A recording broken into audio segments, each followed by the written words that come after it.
Hello everybody, welcome back to another video. Now today we'll be doing a review of Le Twingo. The Renault Twingo Mark 1 1.2 litre Comfort, better known as Le Twingo, is a small little hatchback with superior design and amazing performance. So let's get into the details. Le Twingo has a unique design, it doesn't look like everything out there on the road. It's a little bit unconventional. I think it has kind of the vibes of a baby Lamborghini with that same sporty look and wedge shape up front, and then just the entire front grille, it's really cute. It kind of reminds me of an anime girl.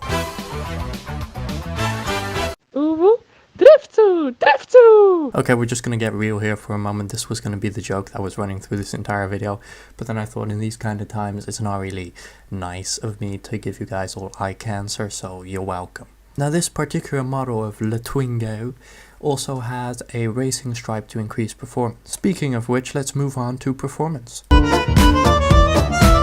The Twingo runs on an inline-4 1.2 litre petrol engine which produces just shy of 60 horsepower. Now that may not seem like much to you, in which case you're right, but this car also weighs just 800 kilograms, and when you add in the extra 1000 horsepower from the racing stripe, you really got something.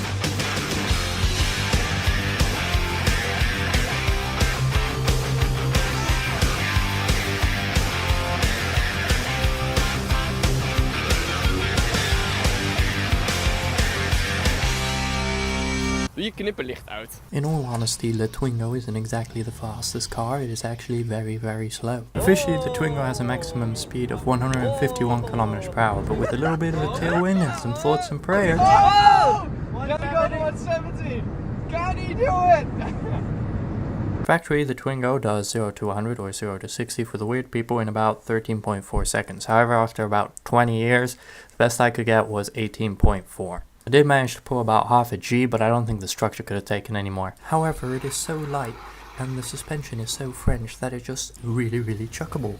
You can chuck it round a bend, you can chuck it round a roundabout, you can chuck it over a speed bump. And meanwhile, inside the car, the passengers are experiencing all the safety and comfort of French engineering. God help us! What's wrong? Yes, that is correct. This car has been built by the French, and to save costs, they decided that instead of using nuts and bolts and all the normal things to build a car, they would instead use super glue and plastic clips, which means everything is either glued completely solid or it clips out really easily, which sometimes is actually pretty nice. Due to a little encounter, I happened to lose my left mirror. However, you just click it back in and it's ready to go. Very simple engineering also means that it's very easy to maintain and very reliable. I mean, there's not that much to break down. I mean, one time it wouldn't start. I'd open up the bonnet and, well, I stroked my beard a bit thoughtfully. I closed it up again and it started right back up. To enter the Twingo, one must first find the door handles, which have been hidden so as not to spoil the beautiful lines. The doors themselves are actually quite large, which is very nice, especially when you try and get in the back, where there is actually a reasonable amount of space. You can get 2 people back in here pretty easily. Hell, I've even tried 4 people. The rear legroom is pretty good, even with the chair in my normal driving position. And if you want to try and get out, that is going to be kind of difficult, because even if you push up the chair in front of you, it's very difficult to reach the handle, which for some reason is all the way at the front of the door. Once inside, you will see that much like the outside, the interior is very simple. There are power-operated windows and power-operated mirrors, although that's only in this slightly more luxury model. The 2 front seats can be moved back and forth using a little plastic handle, and the back seat can also be just moved back as one big bench. The most luxury models contain this special tool that's made in West Germany and allows you to recline your seat almost all the way down.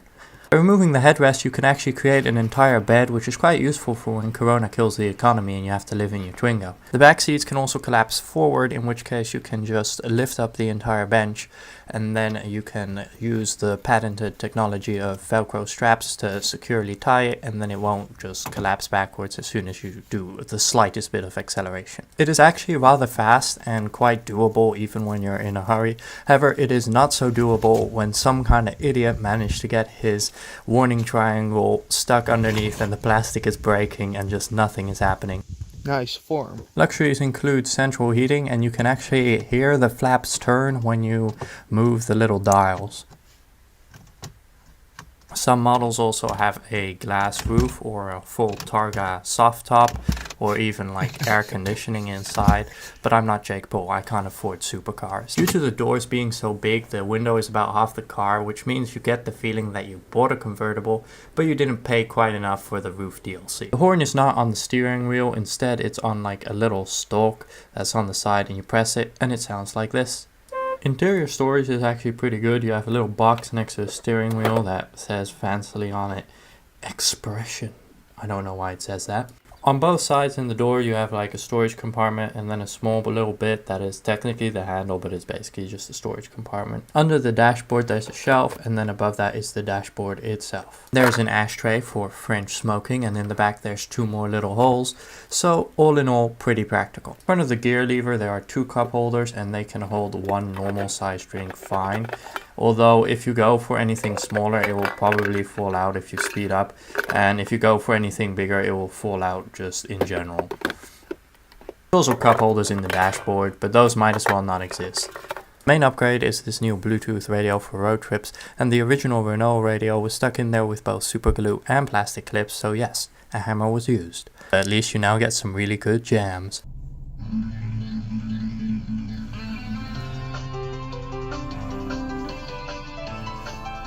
The speakers actually go up to a pretty good loud sound, and you can also change the music using this little button.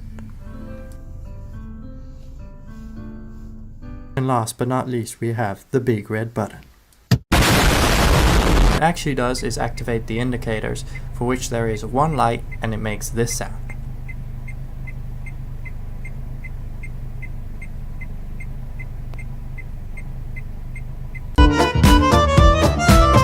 The Twingo does everything you want and nothing more. You can fit all your mates in it, you can fit all your cargo in it, but because it has no soundproofing, no structural rigidity, it's just thin metal, it stays small. And because it's small, it can dart around and slip into all the tight spaces. Okay, so now it's time for my personal opinion. And I think that the Twingo is not the greatest car out there. That's pretty obvious. However, I think that per euro spent, it is probably the most fun. It is extremely cheap, so that helps. But also it's got that little bit of danger, a little bit of unpredictableness that makes it fun. That you think that maybe you will die, and that's when you feel most alive. However, at the same time, it is not so unreliable that it breaks down all the time. The Twingo also allows you to do more things than other cars just because it's cheap and it's unsafe. So you can drift around the corner at not very high speed and still feel like you're in Tokyo Drift. I mean, it doesn't cost very much, so you don't have to be as careful if you like hit a curb or anything. And when you're going 40, it feels like you're going 80, so everything is fun. Should you personally purchase the Twingo? No, you'll probably not be the coolest kid in school. You probably won't have the greatest performance, but summer's coming out, you want a cabriolet, you get the Twingo with the Targa roof, and you've basically got a cabriolet for 200, maybe 500 euros, which is absolutely nothing for a car. So the conclusion is, buy it if you want to almost die. Well guys, that was it for this video. Don't forget to leave a like, subscribe, comment down below if you would buy a Twingo. And you know, the Twingo with the black racing stripe is pretty obvious to spot, so if you live in the Netherlands and you see me driving by, give me a wave. And I also hope that all of you guys stay safe during Corona. I mean, isolation is nothing new for me, I never go outside anyway, but I know that it can be hard for some people. I will try to use this extra time to work on videos, but I also have to study, so we'll see how it goes.